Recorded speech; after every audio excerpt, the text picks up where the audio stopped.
Oh God. Oh God, no! All of these shitty remakes, is there a single gem? They did it right already. Get all the candle to them. Which any app we watching with personality. One thing's for sure, good people. We got some movies to see. We got moves to read. Stop ready to stop that shit. We got moves to read. Stop ready to stop that shit.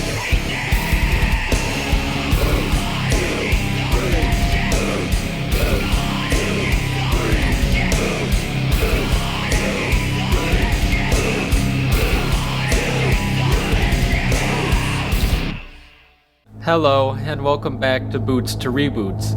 I thought I was done discussing Rob Zombie's Halloween, but there's more. After swearing that he would never, ever do a sequel, Rob Zombie made a sequel in 2009. So is this the Halloween film that ruined the franchise? I guess I have no choice but to take a look.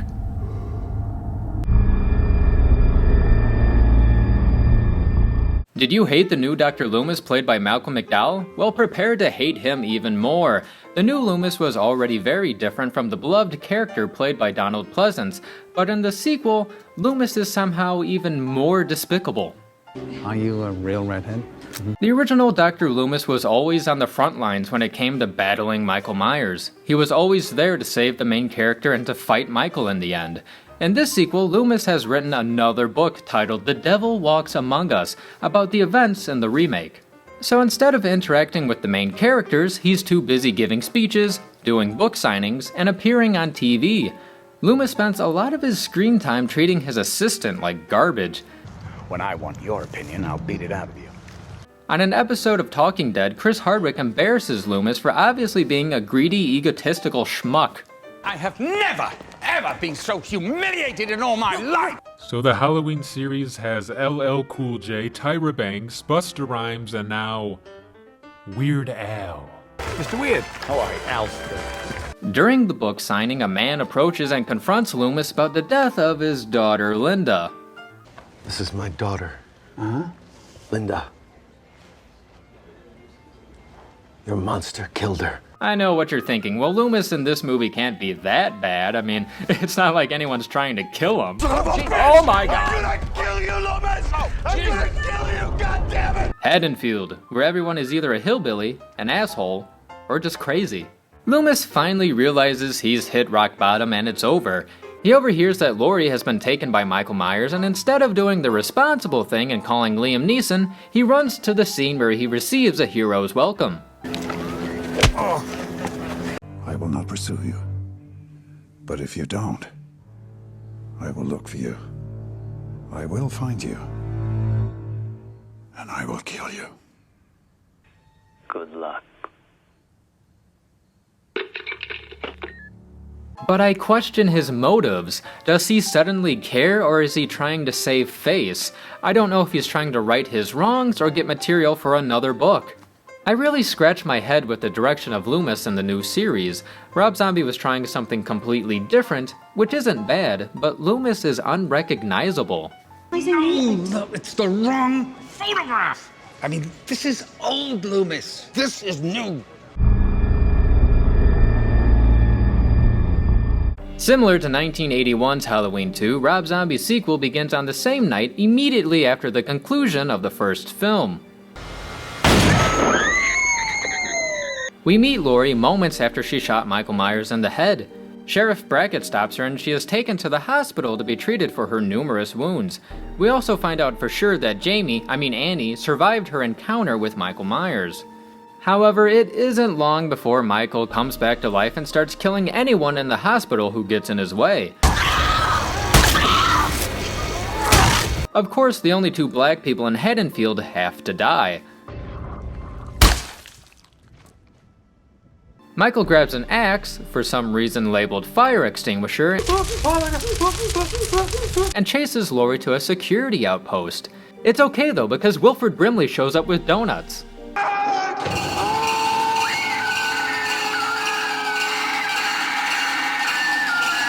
Aw, you mean he didn't die from diabetes? Michael breaks his way in, and, you know, so far this sequence has been pretty good. It's almost been too good.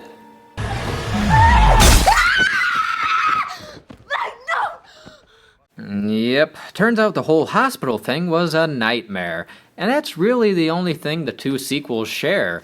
They both open on the same night, and there's the hospital. So I really can't talk that much about the 1981 sequel. Instead, we jump ahead 1 year. Actually, 2 years in the director's cut because 1 year isn't brutal enough. Rob Zombie's sequel is more of a character study. The movie focuses on the characters and how they have changed after that Halloween night.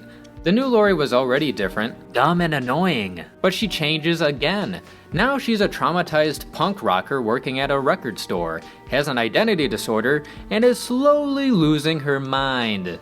She now lives with Annie and Sheriff Brackett. She spends most of the movie looking like shit and being a bitch to everyone around her, especially her friend Annie. However, in therapy, she reveals the reason she takes her anger out on Annie is really because every time she sees her scarred face, she is reminded of that night and feels that it was her fault. It's a sad revelation, and I'd feel more sorry for Laurie if she wasn't so unlikable.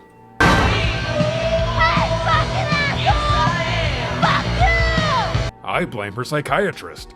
Yeah, when I think of good mental health, I don't think of Margot Kidder. Laurie is also having a lot of weird nightmares and hallucinations. At times it appears that her and Michael share some type of mental link. For instance, when Michael is eating a dead dog, Laurie becomes ill and throws up. It makes no sense, but it's not the first time this has happened in the Halloween series. In The Revenge of Michael Myers, Jamie, shared a telepathic link with her murderous uncle. Similar to the original sequel, Laurie also finds out who she really is. Laurie reads Dr. Loomis's book and discovers her real name is Angel Myers. I'm Michael Myers' sister! I'm so fucked! I'm not certain, but due to Rob Zombie's fascination with the Manson family, I assume the name Angel came from one of Linda Kasabian's children. Hell, Laurie has a Charles Manson poster above her bed. I don't know why she has it except that Rob gives a lot of characters his personality and appearance. Imagine Jamie Lee Curtis as a punked out Laurie Strode. It'd be weird and just goes to show how different the two Lauries really are. Andy, it's almost time for the big giveaway. I know, but he's watching us. Maybe he went away. Okay, good Andy, go get ready. The big giveaway is about to begin. Yes.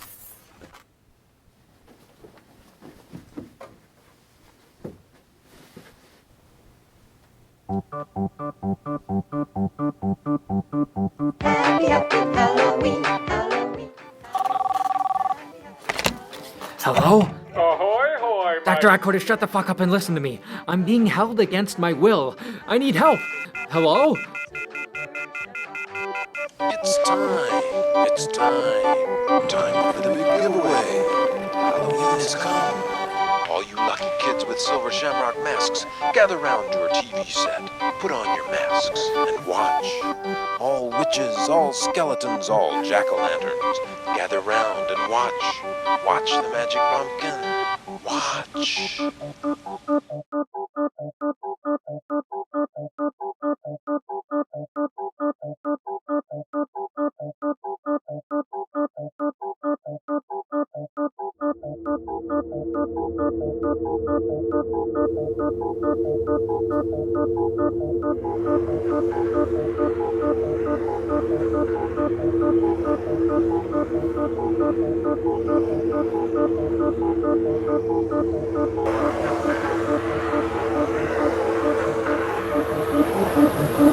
What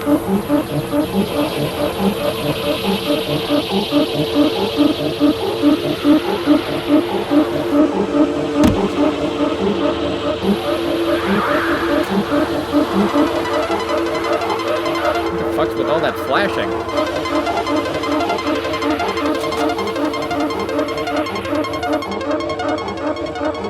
Oh my god! My carpet!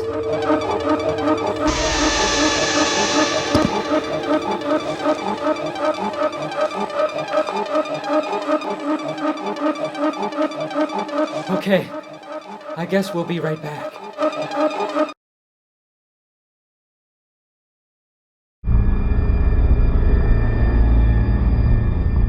I really didn't get to talk about the brackets in part 1, but now is a good time since they play a bigger part.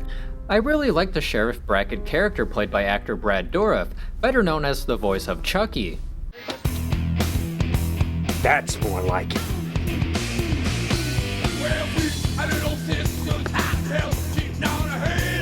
Brackett is the one who found baby Lori after Deborah's suicide and removed her from the report so she could live a normal life after being adopted by the Strodes. In the sequel, he becomes a father figure to Lori. He takes her in as one of his own and is always worrying about her and his daughter. Annie seems to be handling the trauma better than Lori. She's more annoyed with her father's constant checking in. Annie's friendship isn't as strong as it once was with Lori since she's too busy hanging out with Michael's future victims. What up, Dick Lickers? Lori finally comes around, but it's too late.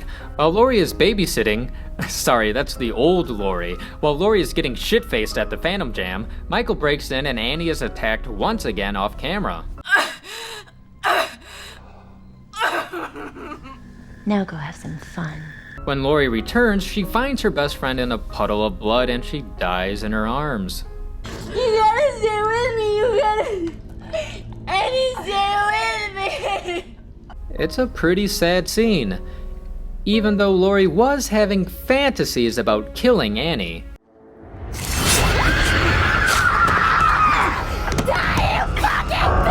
But whatever. Sheriff Brackett is told that a 911 call came from his house and he rushes over to find his daughter, much like the first movie, except this time, she's gone. He breaks down like any father would. Sheriff, you don't want to go in there. Let me handle this. Where is she? You don't want to go in there, Sheriff. God, please. Oh, God. No! No! No, God! No, God, please, no! No! No! No! Evil Andy, are you crying? No, I'm just constipated or something. Did this scene make you sad? No, I told you I just have to poop is all. It's okay, buddy. It's okay. I have to poop as well. He puts a lot of blame on Loomis and is ready to shoot him because of his actions and the secret he exposed in his book. It's some pretty heavy stuff and is one of the better parts of the sequel. Shoot him! I wanna fucking shoot him! In case you were wondering what happened to the so-called boogeyman, it appears that the bullet only grazed his head. While the EMT discusses wanting to have sex with Linda's corpse, you know, 'cause Rob Zombie movie, the ambulance hits a brick wall dressed up like a cow. You're like, cow! What? Cow! Didn't like all the unnecessary swearing in the remake? Get ready for the surviving EMT to just repeat the word fuck to himself for a minute. Fuck, hooks. Fuck.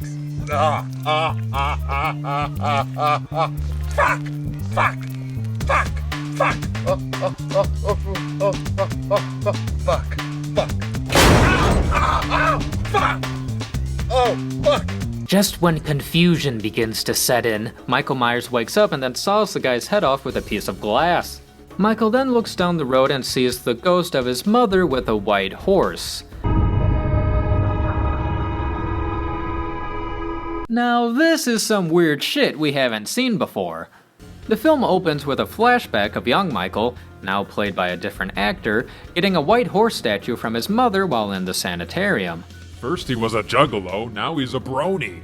This is done so the whole horse and ghost mom thing doesn't seem like it comes from out of nowhere. Because it comes from out of nowhere. We then jump ahead to brutal years and Michael, for some reason, is now ready to go back and find his baby sister. The Hobo Myers look was pretty controversial to Halloween fans. Michael Myers in every movie only wears his white mask, coveralls, and shoes. That's right, he goes commando. However, I really don't mind the Hobo Myers look. To me, it makes sense. If Michael only attacks on Halloween, what the hell is he doing the rest of the year? He can only be in so many comas. Would he have a job? A house? Go grocery shopping? No, in real life he would be homeless. It's also an easy way for him to blend in because people usually walk past hobos like they're invisible. Are you a giant? Can we be friends? Michael stays in a pretty sweet bachelor pad, and one of my favorite scenes involves the landowner coming to chase Michael off his property. I told you if you came on this land again, I'd beat the fuck out of you. They teach him a lesson by beating the crap out of him, or so they think. Let's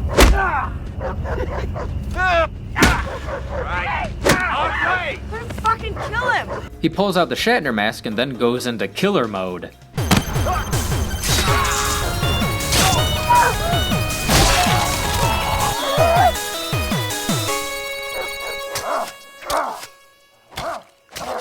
A lot of fans don't like that Michael doesn't wear the mask that much.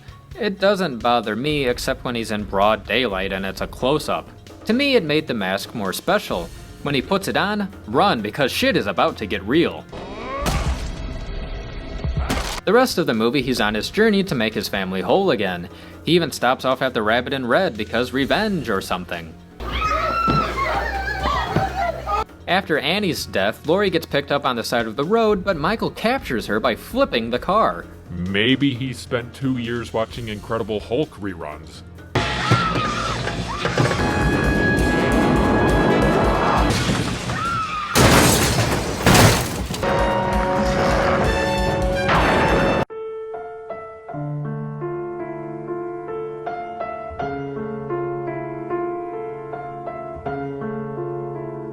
Back at the shack, Laurie and Michael are sharing the same hallucination, and Laurie thinks young Michael is holding her down. Confused? Me too! But wait, there's also different endings. The theatrical version ends with Michael stabbing Loomis to death before being shot, falling, and getting impaled on some farm equipment. Laurie says she loves Michael and then stabs him over and over.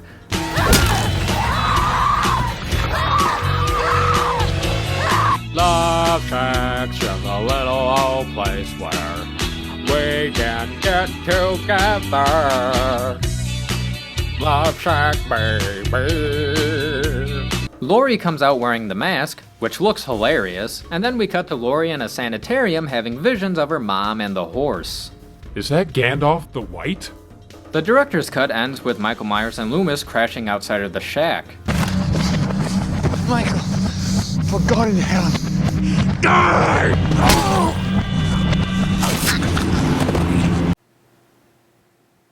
Yeah, Michael just spoke.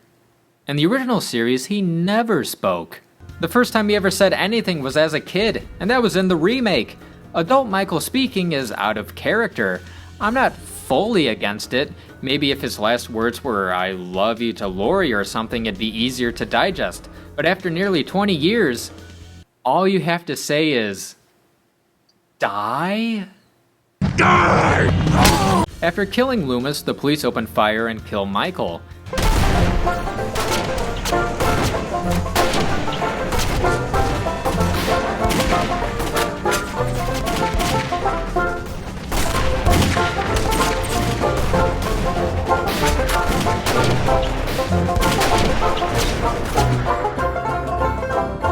Laurie comes out, grabs the knife, makes her way towards Loomis, and a cop shoots her.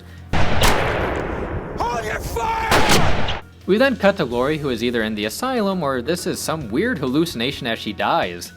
It's ambiguous. The only other difference is that instead of playing the Halloween score, which is really the only time it's played, we get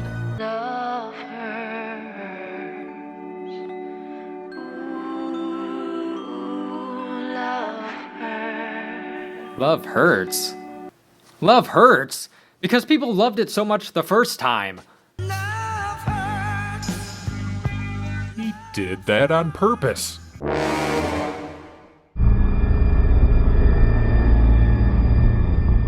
So did Halloween 2 ruin the franchise? No, but yes.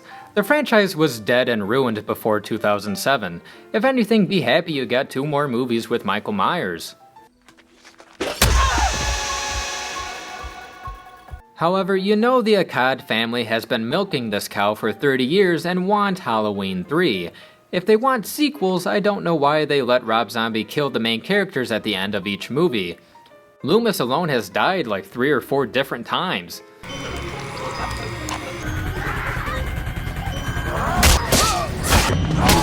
Now Halloween 3 is in development hell and the future is uncertain. So H2 didn't ruin the overall franchise, it just made it difficult to progress the Rob Zombie series. I wouldn't be surprised if this was rebooted again. Did Rob Zombie redeem himself with this sequel, or does it deserve the boot? I like it more than the remake because it could be its own thing. It's new and different. It takes chances and breaks some rules. I would have liked seeing a troubled Laurie dealing with the aftermath of that night, but Laurie becomes too obnoxious and bitchy to like. Loomis is just a dick now. What's up with the horse? Why are they sharing hallucinations? The whole ghost mom thing is too Jason Voorhees.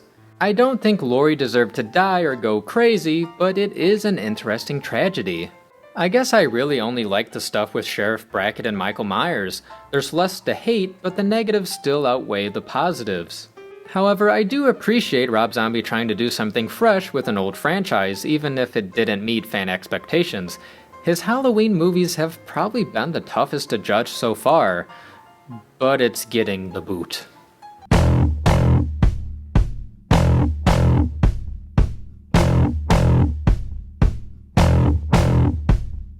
I can't wait for this to be over. I'm gonna have to sue Silver Shamrock.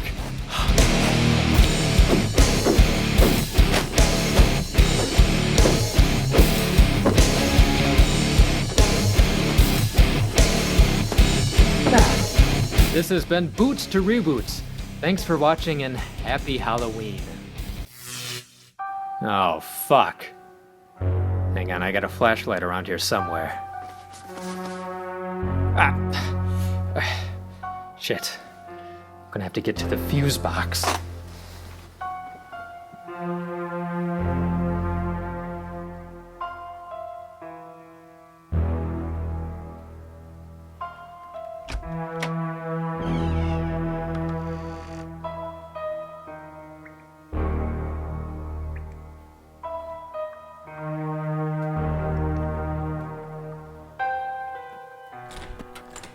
Andy? Andy, it sounded like you were in trouble. I came as fast as I could. Oh, hi! Oh.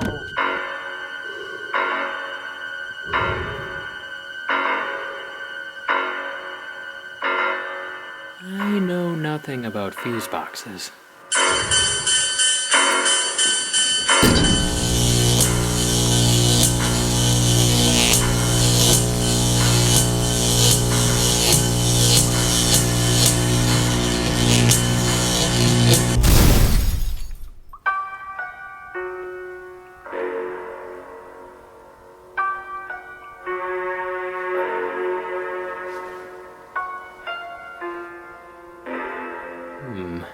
I think I have an idea.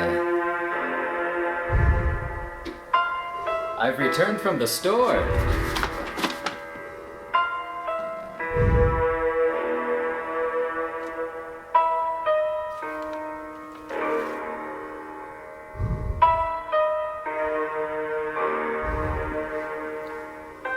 Gotta love DVR. It's time. Time for the big giveaway. Halloween has come. All you lucky kids with silver shamrock masks, gather round your TV set. Put on your masks and watch. All witches, all skeletons, all jack-o'-lanterns, gather round and watch. Watch the magic pumpkin. Watch.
Andy? Good Andy? Don't be so shocked. I'm all in your head, remember? Andy, why is Dr. Adcoitus bleeding to death in our basement? He's here? Uh-huh. Well, I guess we better go find that hack.